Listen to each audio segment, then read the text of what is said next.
I'd honestly be lying if I said I wasn't a little bit terrified right now.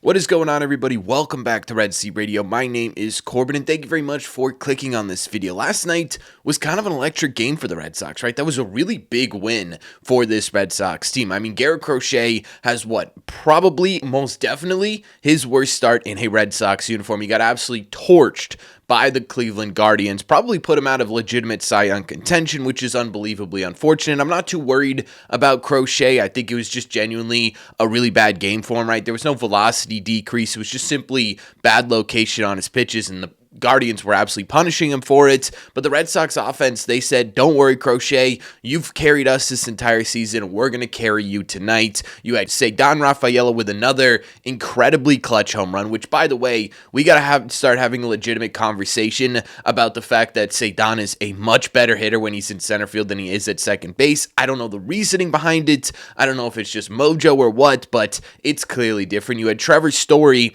with another clutch hit. I mean, talk about a guy who has just simply turned this season around for him and this team, right? I mean, he's become an RBI machine. We're almost at 100 RBIs for Trevor Story. He's at 88 now. He's got 25 stolen bases. He's got 23 home runs. There's a legitimate chance here that he ends up with 30 home runs and 100 RBIs on the season. That would be unbelievable, right? You'd have to get really, really hot to do that. Not that he's not really hot right now, but it's definitely on the table for sure. I mean, we were talking about DFAing this guy in May. I'm really glad I'm not running the Red Sox because I may have DFA'd that guy in May. But regardless, this Red Sox offense, it picked themselves up and it won a really gritty game. If we're still, if you're still kind of sitting on the edge here of wondering whether or not you should believe in this Red Sox team, last night was a perfect example as to why. Unfortunately, though, it also came at a bit of a cost, didn't it? Because there was one person who was not there for this sort of really incredible comeback the Red Sox made, and that was, of course, Roman Anthony. Because midway through this game,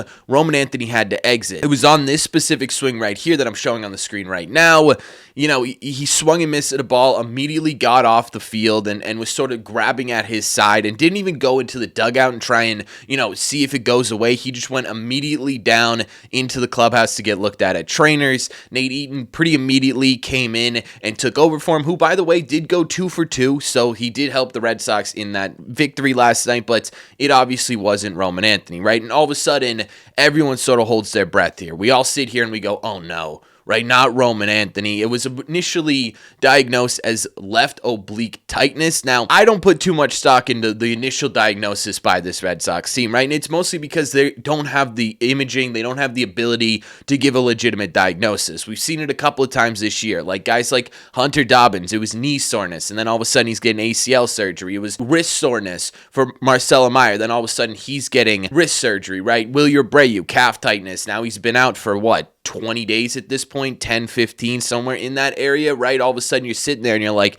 hey, wait a second here. This doesn't make a lot of sense from what was initially diagnosed. It's not the Red Sox fault or anything like that. It's just simply they need to give you, hey, this is what's hurting. We need to get images. So right now it's not so much left oblique tightness, which it could end up being at the end of the day. It might be something more though, and that becomes a question of what should we expect from this Roman Anthony injury. But before we talk about that, a quick word from today's sponsor. Honestly, now that I'm a few more years out of college than I'd like to really admit, after a night of drinks, I simply just don't bounce back the next day like I used to. That is, until I found pre-alcohol. Zbiotics pre-alcohol probiotic drink is the world's first genetically engineered probiotic. It was invented by PhD scientists to tackle rough mornings after drinking, and I get it.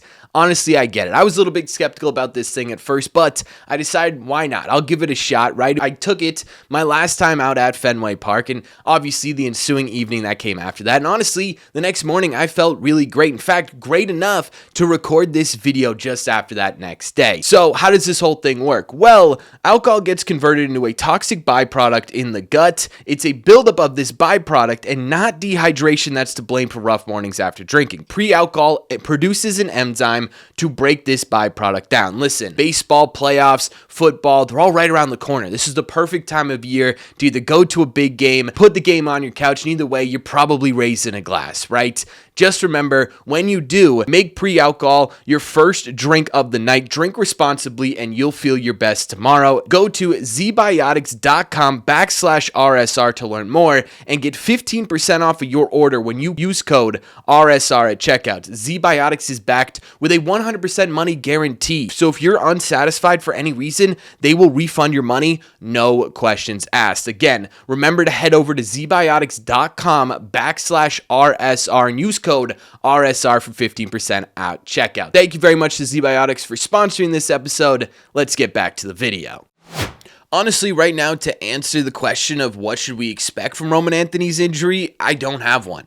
Right now it's, hey, say a hope and a prayer. And I know that's kind of a terrible answer to give, and I wish I did have more concrete stuff to talk to you guys about, but Roman Anthony himself doesn't know what's going on right now. The plan right now is to go get an MRI today, so there's a really good chance that we are making 2 videos, possibly, right? If something goes really wrong, we'll make another video. If something goes right, we probably won't make a video. So if you see 2 videos about Roman Anthony today on this channel, you know something did not go well. The hope here is that it's nothing, right? He ends up getting the MRI, and there's not really anything here. And we've actually seen this before from Roman Anthony this season, where early this year, he ended up having some back tightness before a game, took a couple of days off, and went right back to mashing. The problem with that sort of hypothesis here that, hey, Roman Anthony's just going to need, the rest of the series off. Maybe he takes off the Arizona Diamondbacks series, and then he's back next week for the Athletics. Unfortunately, Roman Anthony himself said that this doesn't really feel the exact same. In fact, his quote here, this is definitely worse in terms of the way it feels, but that is right now. I don't love that, right? I don't love that at all. He said he's never dealt with something like this and that this is his first time experiencing any pain in this area. Also don't love that either. The sort of medium case scenario here is that it's not so much a strain, just sort of a tweak. And he ends up having to take 10, 15 games off, or really 10, 15 days off with all the off days the Red Sox have down the stretch here. And you end up getting him back fairly quickly. The sort of, I wouldn't even say worst case scenario, but like the medium to worst case scenario here is that it's a grade 1 strain of his oblique. And that's going to be a big problem because that's going to take about 3 weeks for Roman Anthony to get back here. And by then, we're talking towards the end of the season, right? Potentially the end of the season. So what you're looking at here, essentially 3 scenarios. Either one, everything goes incredibly well. Roman Anthony, there's nothing wrong. He ends up having to take a couple days off. The Red Sox figure out how to win without him for a couple of days. Then he's back in this lineup. The realistic scenario, I think, in my mind, right, the one that I'm hoping is sort of the most potential outcome is that it ends up being like a 10, 15-day thing, and he ends up missing a few games down the stretch here, but it doesn't put him out for like the rest of the season or anything crazy like that. And then there's the scenario where it's 3 weeks. And if you look at the schedule, 3 weeks is essentially the last 6 games of the season. And by then, again, you talk about this oblique thing. Obliques are really tricky, right? Because if you're a hitter, all of your torque that you're generating this bat speed from is coming from your legs, hips, and core. And to lose one of those is going to be really difficult for him to get back, right? You take 3 weeks off. Now you got to get yourself back into baseball shape. You don't really have the ability of rehabbing all that much because minor league seasons end, AAA ends fairly similar to the Red Sox, but there's still a little bit of extra games here for the Red Sox than it is for AAA, so you may not even be able to get into a rehab assignment. Then you get thrown back in there, so now you got to kind of deal with this pain that's still kind of lingering while also having to jump back into, hopefully, what is the final couple games before you're in a playoff spot, right? Ultimately, the goal with that one would be, hey, solidify the fact that you're in the playoffs, and then we could sort of not coast, that's the wrong word, because you should be gunning for that top wild card spot, and I think that's going to come down to probably the last game of the season here, but at least get yourself into a position where you know you're in the postseason. So there's a lot that could go wrong here with Roman Anthony, and losing this guy for any amount of time, if we're being honest, is kind of a really big blow for this Sox team. I mean, the dude is hitting .292 with a .396 on base percentage and a .463 slug for a .138 OPS plus. Out of the leadoff spot, he's completely transformed the Boston Red Sox, hitting .336 with a .439 on base percentage and a .564 slug for a .1003 OPS. The Red Sox, before Roman Anthony, were 32-36 on the year. Since being called up, they are now 46-26 since then. That's one of the best records in the entire sport, and it's not a coincidence that this became a thing, and the Red Sox really turned their season around when Roman Anthony was with this big league club, right? You look at this, and any amount of time Roman Anthony misses is going to be detrimental. This feels like when we had the Alex Bregman injury earlier on in the year, right? Where Alex Bregman was just tearing the cover off the baseball and ending up losing him for 2 months. Now, obviously, the hope is that it's not 2 months with Roman Anthony, but just sort of similar impacts of guys coming off the field. Now, unfortunately, though, you don't have a Marcelo Meyer to come up for Roman Anthony. So what do the Red Sox do if Roman Anthony does end up missing time? Well, the first thing is I think we're all going to collectively cry together, right? I think we need to get that out of the way first. Just sit in a dark corner and hold your head between your knees for a couple of hours. Just let it all out, I think. But secondly, for the Red Sox, they can't lose hope here. Right, the worst thing that could happen is that Roman Anthony's out for 3 weeks and the Red Sox go, oh no, like this is the season, dude. I mean, fans are going to say that, but this team simply can't do that, right? What's ultimately going to happen are guys are going to have to start stepping into shoes that are much bigger. Right, I think Trevor Story needs to continue what he's doing. Jarren Duran is the guy I'm specifically looking at. He's been a little bit wishy-washy lately where he's having good games or big moments, but ultimately, he's not putting together the consistency we've seen in years past from Jarren Duran. That's a dude that if Roman Anthony gets injured, you are going to need to see more production from, and you're going to need to see it pretty immediately here. Bregman's another guy I'm looking at. Bregman, basically since the end of the Yankees series here, has been just MIA, right? He had that big moment last night where he beat out an infield single to ultimately give the Red Sox a lead, which is gigantic, but you need to see more from him, right? If Roman Anthony's not going to be in this lineup for the next 3 weeks or whatever, you're going to need to sit here and you're going to need to figure out, Bregman, how to get back towards what you were at the beginning of the year and away from what you are now, or the Red Sox could be in really big trouble offensively. The other thing here is you got to find someone to replace him, at least on the roster, right?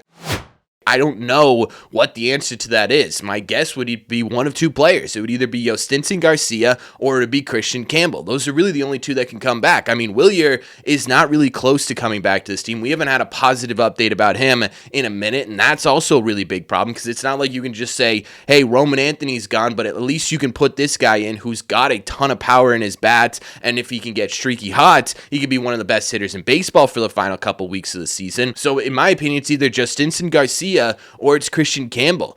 Christian Campbell might be the option here, right? Justinson just came up, so you're going to need some time before you can get him back up on this team. Campbell, he's been hitting the ball really well lately. There's still some concerns over his exit velocity and his pull rates, but at this point in the season, you don't really have time to say, hey man, you're producing, but you're not producing the exact way we want from you. At the end of the day, if he's producing and he ends up producing on the big league club, that's ultimately what matters, right? So you sit here and it's like there's no perfect solution. You're not going to be able to replace Roman Anthony on the team. It's just going to be a team effort to try and make up for what was lost here, and I just hope guys don't end up trying to overextend themselves. A guy like Duran, right? You could see that guy sitting there saying, I got to put this team on my back and putting the weight of the world on his shoulders and end up not doing super well because of that. That's what scares me most about this Roman Anthony thing, but ultimately, you can't afford to lose this guy, right? And I don't want to sit here and doom and gloom about it too much because we just simply don't know right now. There's a legitimate chance that we don't make a second video, right? We get news this afternoon that Roman Anthony is perfectly fine and that there is no strain and that he's going to take, the next 3 or 4 days off and then he's going to come back and rejoin this team. This is sort of a I need to vent because it's all I could think about type video right now, right? Genuinely, I woke up this morning and just went, oh my God, we have to talk about Roman Anthony after that incredible win because that's the only thing I can focus on right now. So we'll see what ends up coming of that. And ultimately, again, once we get news, if it's anything significant, we will once again be talking about this later on today. But before that, let me know in the comment section down below, what do you guys think? What do you think about this injury? Do you think it's going to end up being an IL? And how do you think it impacts the Red Sox? How do the Red Sox carry on the rest of this way without Roman Anthony? Let me know all your thoughts. As always, if you made it to the end of this video, do me a favor, make sure you guys have hit that subscribe button if you haven't already. If you're new here, we talk Red Sox content almost every single day. Also, make sure you guys have hit the like button on this video as well. It just simply helps out a ton, and it's the best way to let me know you're enjoying the content. Don't forget, if you guys want to listen instead of watch, all you got to do is head over to your favorite podcasting app and look up Red Seat Radio. Thank you all very much for clicking on this one, and I will see you, hopefully not later today, but either way, in the Red Seats.